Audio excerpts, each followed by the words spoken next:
प्रार्थना करें तो ये निश्चित है एक शिवरात्रि पर करते हैं, अगली शिवरात्रि जब आती है तो बाबा आपके दुख को, आपके कष्ट को मिटा ही देगा। कभी आप लोग घर का मिले की रात्रि होती है, शंकर भगवान की शिवरात्रि एक आराधना की रात्रि होती है। हमने पहले भी कथाओं में कहा हर महीने शिवरात्रि आती है, प्रत्येक महीने शिवरात्रि पड़ती है और प्रत्येक महीने की शिवरात्रि पर अगर आपसे बन सके, आप दुनिया में अगर आपके पास में लोग कहें कि ये बहुत गरीब व्यक्ति है, बहुत साधारण व्यक्ति है, इसके पास धन नहीं है, वैभव नहीं है, सत्ता नहीं है, इसके पास खुद का मकान नहीं है, इसके पास खुद की प्रॉपर्टी नहीं है, इसके पास खुद की दुकान नहीं है, दूसरे के यहाँ काम करता है, इसके पास कुछ भी नहीं है, हम उनसे कहेंगे 12 महीने शिवरात्रि आती है, 5 जगह पर चढ़ाइए बेलपत्र, आप एक वर्ष 12 शिवरात्रि का एक नियम ले लो, 5 जगह पर बेलपत्र समर्पित करना सीख जाओ। एक बेलपत्र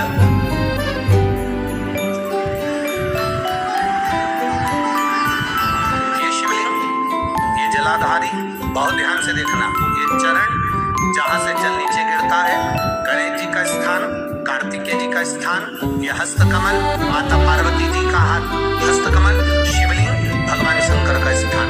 ऊपर से जो एक एक बूंद जल शिवलिंग के ऊपर गिर रहा है, शंकर भगवान की 5 बेटियां जया, विषहरा, शामरीवारी, दौतली, देव।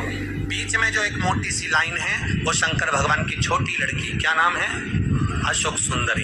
ये पूरे शिवलिंग का वर्णन। 5 जगह पर बेलपत्र, 5 स्थान पर बेलपत्र, 12 महीने की शिवरात्रि। आप दूसरे के यहाँ काम कर रहे हो, नहीं है नौकरी, नहीं है काम, दूसरे के मकान में रह रहे हो, खुद का मकान भी नहीं, खुद का प्लाट भी नहीं, खुद की प्रॉपर्टी भी नहीं, बहुत संघर्ष की जिंदगी जी रहे हो, ठेला धका रहे, लॉरी चला रहे, गाड़ी चला रहे, ऑटो चला रहे, अपने लिए करने का प्रयास करना।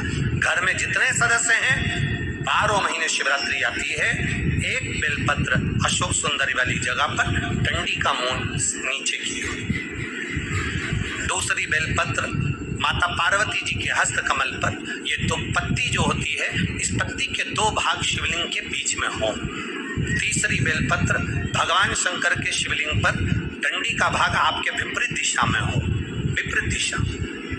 चौथी बेलपत्र भगवान शंकर का जहां से जल बहकर जाता है, जमीन पर जो जल बहता है, जमीन पे से जो जल बहकर जाता है, चौथी बेलपत्र उस जमीन के जल पर जहां से वो पानी बहकर जा रहा है, पूरे शिवलिंग को छोड़कर जहां से पानी जमीन पर बहकर जा रहा है उस स्थान पर। और 5वीं बेलपत्र नंदी का जो पांव ऊपर उठा हुआ है, उस पांव के पास में 5वीं बेलपत्र समर्पित करना। एक शिवरात्रि से लेकर 12 शिवरात्रि जो 1 वर्ष तक कर लेता है, 1 वर्ष अपनी